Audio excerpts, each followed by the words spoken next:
good morning to you guys. Welcome to Asake Online. This is the Breakfast Club. My name is Brighton Ncube. Over the past few weeks, we've been on festive season, and the cabinet came back last week to decide on different resolutions. And one of the resolutions that were discussed by the cabinet was the issue of the abolishment of the death penalty. So joining me today to talk more about the death penalty is Rose Muzerengi from Amnesty International. Good morning to you, ma'am. Welcome to the show. Thank you for having me here. Let's talk more about the position from Amnesty International in terms of the cabinet resolution to abolish death penalty. Okay. Oh, thank you so much. Maybe I should just start by saying that Amnesty International is one of the global leaders in the campaign against abolition of the death penalty since it was established around the 1960s. But the campaign gained momentum after the Stockholm Declaration, where the organization urged all countries to abolish the death penalty. So when the campaign gained momentum, only 16 countries had abolished the death penalty then. And today we have more than a third or more than half of the world's countries have abolished the death penalty. And our position as an organization is that we oppose the death penalty in all circumstances, regardless of the nature of the crime, regardless of the nature of the individual. For us, it is premeditated, cold-blooded murder in the name of justice. And we believe that the death penalty is a serious human rights issue, and it does not have a place in today's criminal justice system. So that is the position of Amnesty International. We oppose it in all circumstances. And let's look at the death penalty in terms of 2005 in Zimbabwe. It has been there, but no one was hanged in Zimbabwe, for example. Let's talk about that in terms of the question of Zimbabwe, the right to life vis-a-vis the issue of death penalty. What does the question of Zimbabwe say about the right to life vis-a-vis the death penalty? Let me just start by saying that having the death penalty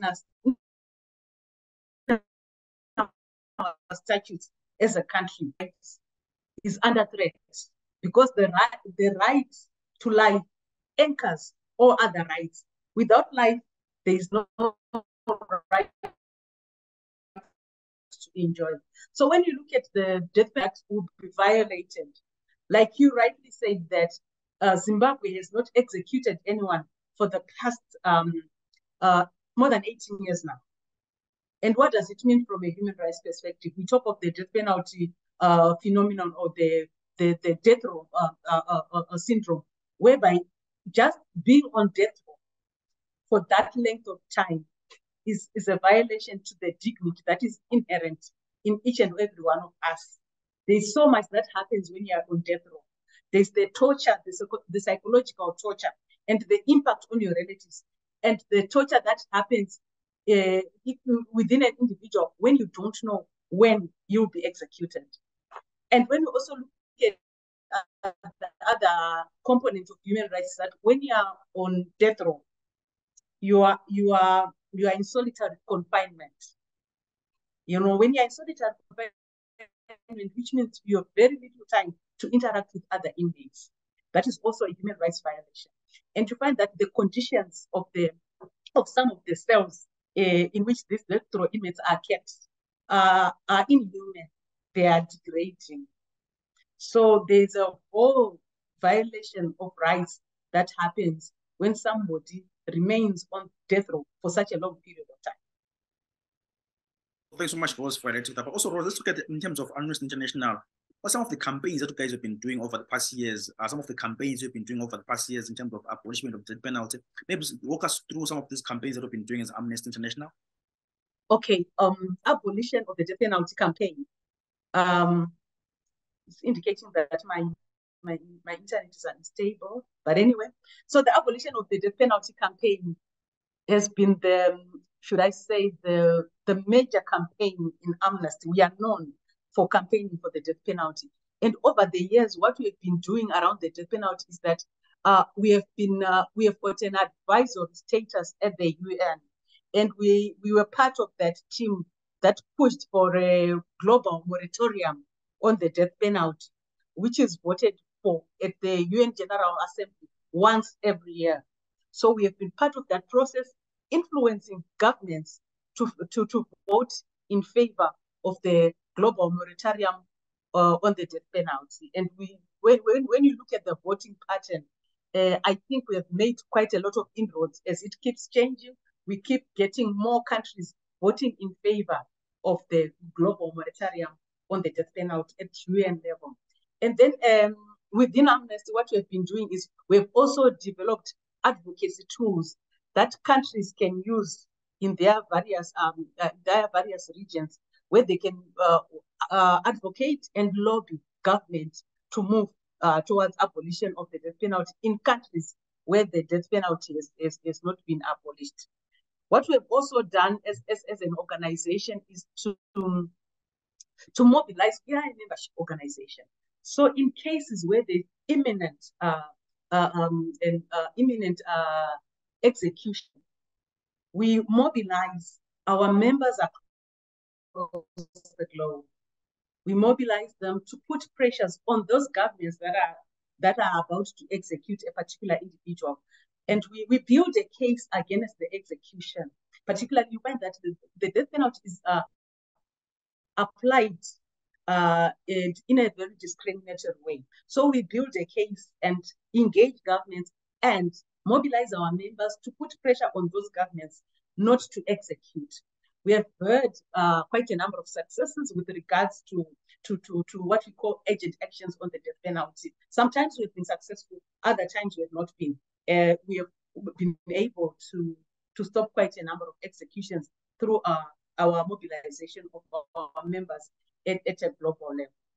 So generally, this is what we have been doing. Of course, we have been, we are also part of the of a global network of organizations, the World Coalition Against the Death Penalty. We are part of that.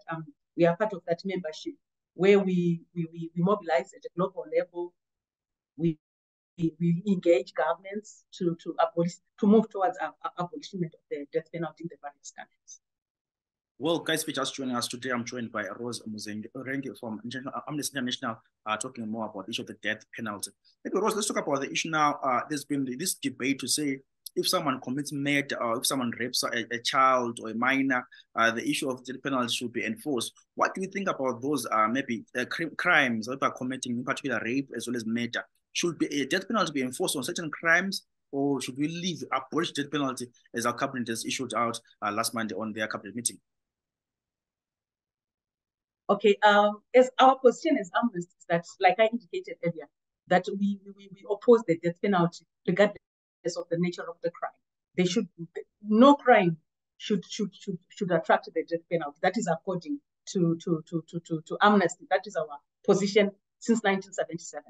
And when you talk in terms of deterrence of murder or rape, the research that has been carried out by Amnesty and other organizations working on abolition of the death penalty has revealed that the death penalty is not deterrent in any way. You find that where countries where the death penalty has been abolished, there's less crime in those countries. I remember I was just reading an article of a research that was carried out in America, where they engaged police officers and asked, there's no scientific evidence that the death penalty contributes to terrorist crime. So there's no crime that is worth attracting the death penalty. So moving on from the cabinet resolution to say you're going to abolish the penalty now, what are the next steps are going to be done there? I don't know if I've answered right. Yeah, you have answered me very well. Let's move on now. That after the death penalty, the cabinet is ruled to say you're going to abolish the death penalty. What are the next steps going to be done? Maybe the parliament, is there a bill that's going to be read in parliament? Is there debate that's going to be done in parliament? Okay, as Amnesty, we are watching to see. We actually acknowledge the steps that has been taken and the nod that has been given by the Zimbabwe cabinet to abolish the death penalty. I understand that there's also an adverse report to the bill that was proposed sometime last year in December. So we are just waiting and hoping that the bill will pass through parliament and we abolish the death penalty from the various statutes in our laws. Speaking of laws, Rose, there's also the issue of aligning some of the laws to the Constitution of Zimbabwe. Are there any laws that need to be aligned before this death penalty is fully abolished in terms of our laws? Are there any laws that need to be aligned to the Constitution of Zimbabwe? Okay, maybe when we look at the Constitution of Zimbabwe, the Constitution of Zimbabwe, Section 48 of the Constitution protects the right of life, the right to life, but at the same time, it provides for the death penalty for an offense that is committed under aggravating circumstances. So you find that the death penalty is provided for in maybe 3 of our statutes. So it's provided for in the Criminal Law and Evidence Act, and in the Defense Act, and the Criminal Law Codification and Reform Act. So those are the laws that provide for the death penalty. And maybe the bill, what the bill is seeking to do is to have the death penalty, to have amendments of those laws so that the death penalty is kind of pulled out of those laws, but it remains in the Constitution. And the danger of having the death penalty in the Constitution is that another parliament in future can come and return the death penalty. So at the end of the day, it's about total abolition of the death penalty. And how the Zimbabwean authorities are going to do that is entirely up to them. But as Amnesty, whichever way the death penalty is going to be abolished, we call for total abolition of the death penalty so that Zimbabwe can move with the rest of the world, where abolition is now the trend. Okay, thanks so much, Rose, for that. But also, let's look at other countries that are maybe in SADC region. Which other countries are still having the death penalty in the SADC region, and also where Amnesty is programming the Brighton, Botswana, Brighton, Egypt. I know still is still there. Where, in terms of your programming in other countries, how is this? What are you doing in terms of abolishment of the death penalty in those countries? Okay, when we look at abolition of the death penalty, particularly in the sub-Saharan Africa, we see a global trend of abolition, but you find that different countries are at different levels. You find that the number of executions in the sub-Saharan Africa is on the decline. And also the number of death sentences, when you look at the period from 2012 to 22, there's a gradual decline in the number of death sentences that are being imposed by the courts in sub-Saharan Africa. And also see that there's a decline in the number of executions that are taking place in sub-Saharan Africa. So the countries that remain with the death penalty, we are part of those countries. Unfortunately, we are part of the few. We have Comoros, and then we have Botswana. We also have the DRC. You find that Sierra Leone and Zambia last year they moved all laws that have the death penalty in them. So as Zimbabwe, we remain in the minority, both at a regional level and at a global level. And in Botswana, it's even worse because there is no opportunity for public debate on the death penalty in Botswana. And that if you want to be appointed as a judge, you have to be for the death penalty in Botswana. So I think Botswana is one of the few countries that is still executing in sub-Saharan Africa. Of course, the DRC and the Comoros. As Zimbabwe, we have made progressive steps towards abolition, particularly when you look at the 2013 Constitution, where the scope of the death penalty has been reduced, and also the fact that maybe we have not executed since 2005, when the last execution took place. So in terms of movement towards abolition, we have done so. But I think it's high time that as a country, we really abolish this the death penalty, because it was never part of our justice system. It was brought in Zimbabwe by the colonial masters, and for us to keep holding on to a system that we inherited from colonialism is just unfortunate. And it's actually surprising that we still have the death penalty in our statutes. So, and also what is also worrying for us as Amnesty International is has been the voting pattern by Zimbabwe at the UN General Assembly, where in 5 consecutive times from 2007 maybe to 2016, the country, the authorities in Zimbabwe have been voting against the UN resolution for a global moratorium.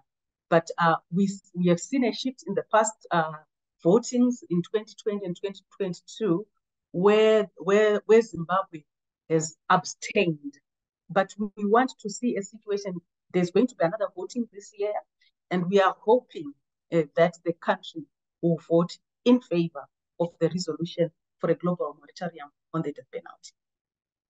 thanks so much, Rose, for that. But lastly, as we wrap up our show this morning, let's look at we've been programming in different communities across Zimbabwe. What are the views of the people with regards to the issue of the death penalty? What are they saying? I'm sure you've been doing stakeholder analysis, going to different communities, asking people about the death penalty.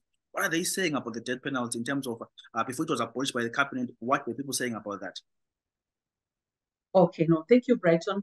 I think the issue of public opinion has been a sticky one over the years. And we have seen that the government has always been saying that we want to hear what the public has to say about the death penalty. So what we've been doing as Amnesty and together with other civil society organizations is that we've been engaging the public, particularly through the traditional leaders. I remember sometime in 2014, 2015, and even as late as last year, we engaged traditional leaders through our report launches and even going into the communities where the traditional leaders are and they shape opinions in those areas. What has clearly come out of the traditional leaders is that they do not like 99% of traditional leaders said they are against the death penalty. That is according to the conversations, the engagements that we've had at international level with the traditional leaders. And then in terms of the public, what I remember very well during some engagements with government officials is that during the constitutional making process, there was a huge debate on whether the death penalty should be totally removed, because for us, it was an opportunity for Zimbabwe to remove the death penalty from its statute. But we believe that that opportunity went begging. Why? Because the death penalty was retained in the 2013 Constitution. And I understand that there was a lot of debate across political divide. And having the death penalty was kind of a compromise because some still believe in retaining the death penalty. But however, there was a project, there was a research that was carried out by the Death Penalty Project in partnership with the Veritas, who are also working on the death penalty. And it revealed that the public actually are not clear in terms of why the death penalty should be abolished. It's more of an emotive issue than an issue of, really sitting down and analyzing the merits and demerits of having the death penalty. So the public, for them to shape an opinion, they really need to be informed about the impact of having the death penalty in our statutes. But what has clearly come up is that the public say that if it's a policy, it's a government-driven initiative, they are ready to support abolition of the death penalty in Zimbabwe.